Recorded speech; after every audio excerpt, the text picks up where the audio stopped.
大家好，我是 Sam， 欢迎收看今天的大哈沟中文频道。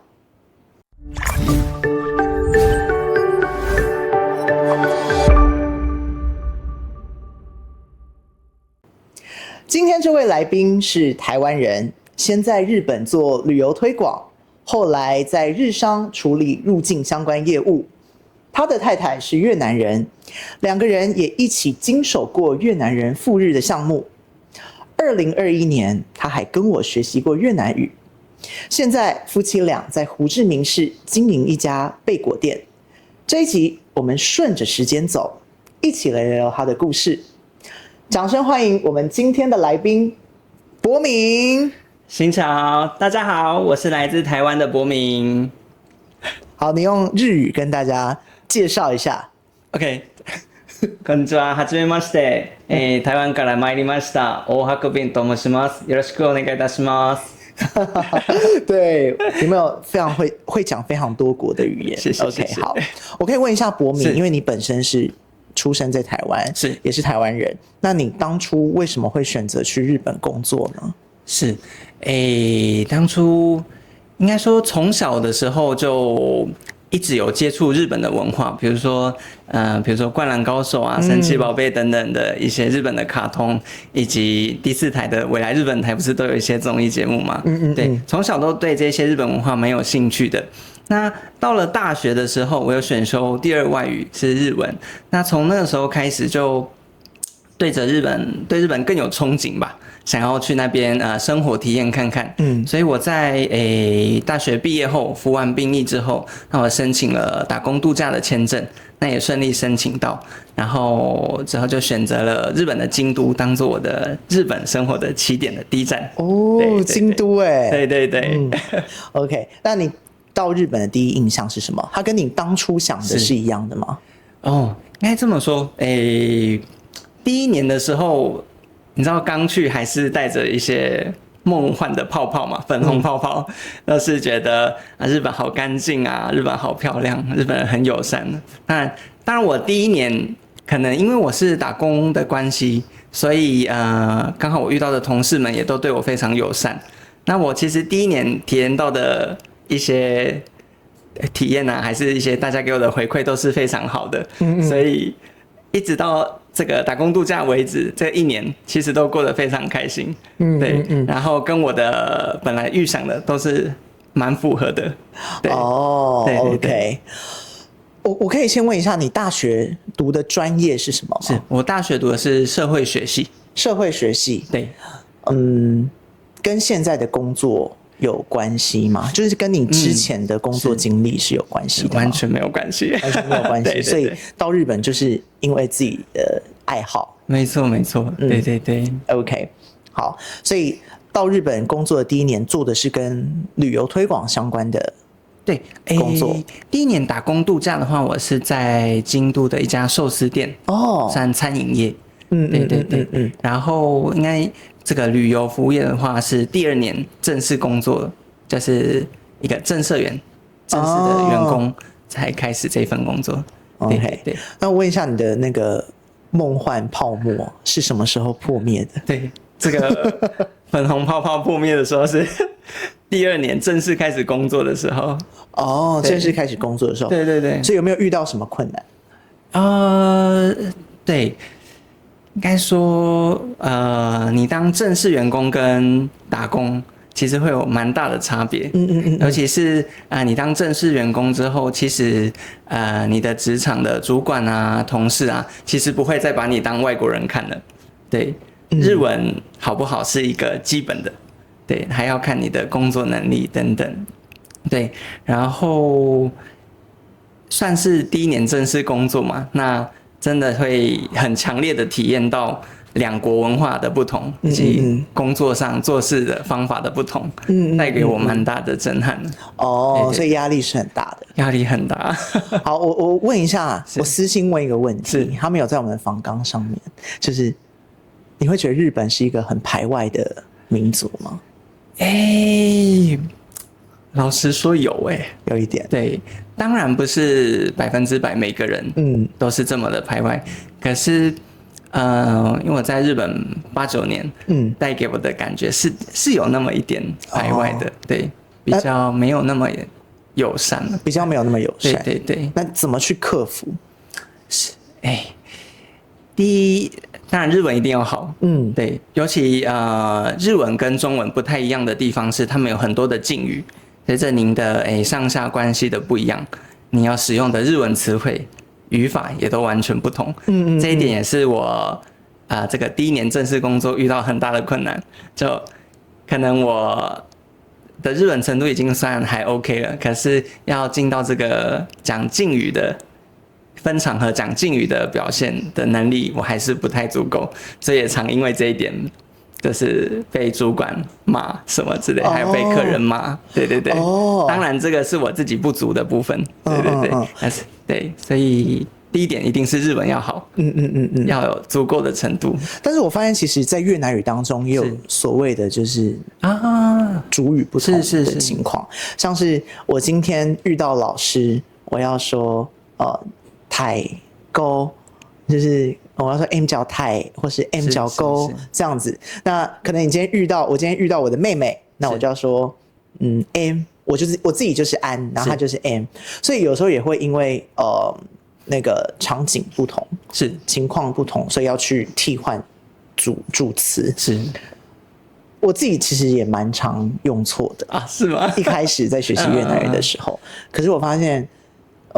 我身边的越南人都非常友善，对他们都会说，你可能应该要用什么词会比较恰当，是对，所以我其实很享受这样子被纠正的感觉，不会让我觉得很难过啊，还是什么？对，在日本做入境事务相关工作的时候，你有哪些特别的体验呢？甚至这份工作就是跟我以往接触的工作完全不同。以往接触就是观光相关啊，还是餐饮相关的工作。那第一次做到这种，真的是接触除了日本人以外的外国人，很多来自不同的国家，当然也有越南的朋友。对。那真的是除了台湾跟日本的文化的不同，还有来自各个国家的不同。哇，这个要怎么讲？把这个大家不同文化统合起来，是蛮有挑战性的工作。蛮有挑战性的工作，哇，感觉很难，因为你要去调整不同文化之间的差别。没错，对不对 ？OK， 在日本多久了呢？是8年多。8年多，对。哇，那很久嘞。对啊。OK， 那什么原因让你决定离开日本？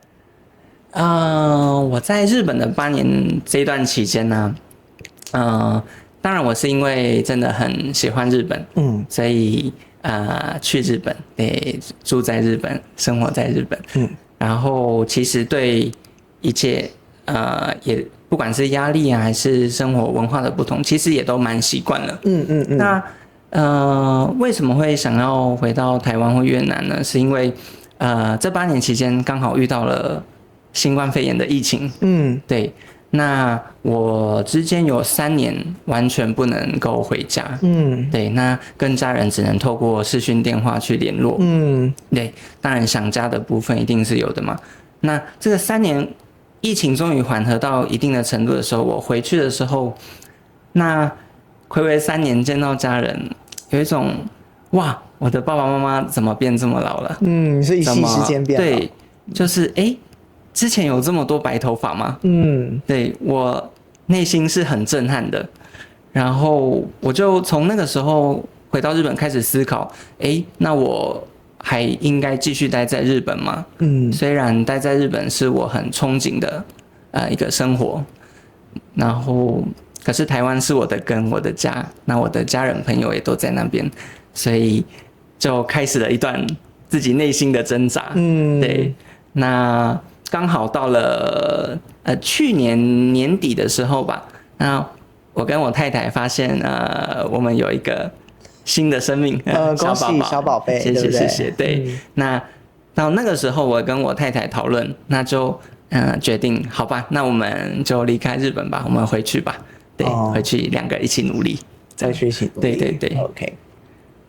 那到越南之后是什么动力让你开始想要学习越南语？但我记得其实你之前在日本就已经有开始在学越南语了，对吧？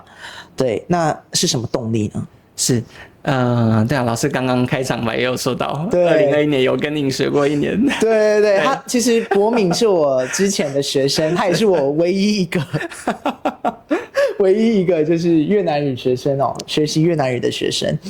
对，那时候其实你还蛮认真的啊，我记得是，我太太先为了我学习中文的啦，刚好老师也对，也是你，对我也是他太太的中文老师，对，太太的中文真的进步很多，对，然后我在2021学习了1年，老师说我很认真，可是其实也是有偷懒的部分啦，对，然后。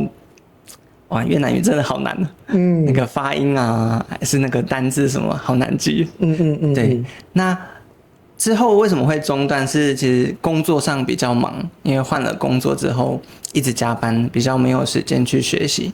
那现在是回到越南，那当然为了跟太太的家人沟通，做一些简单的沟通什么的。对，还有怎么说，重拾书本嘛。对，有空的时候就。多少学一点，这样，对对对。哦，那学习越南语的过程当中，有没有遇到哪些困难啊？还有一些有什么有趣的回忆吗？先讲困难的部分好了。我觉得是发音，就是对你刚刚讲到发音，对不对？就是比如说单字啊、文法什么的，就是还是可以，加油的话可以记住。发音的话真的是不管。有一些单字不管怎么发音，太太都说不对，对，就是还是会有感觉，好像没有办法很标准的讲出来，对不对？太太都会听成另外一个字，说不对，不是这样。对，我觉得这个就是越南语最难的部分，没错，真的好难。对，就是发音真的是最难，而且，到了越南北部、中部、南部又有不同的不一样嘛，对不对？对，有不同的腔调。是，那有趣的部分是什么？有趣的部分。对，之前我其实，在台湾的时候，就还没去日本之前，大概10年前吧，我在台湾当替代役，对，那我是社会役，在一间养老中心服务，对，然后那边有几个越南移工的姐姐们，对，其实那个时候是我第一次接触越南人，对，那因为。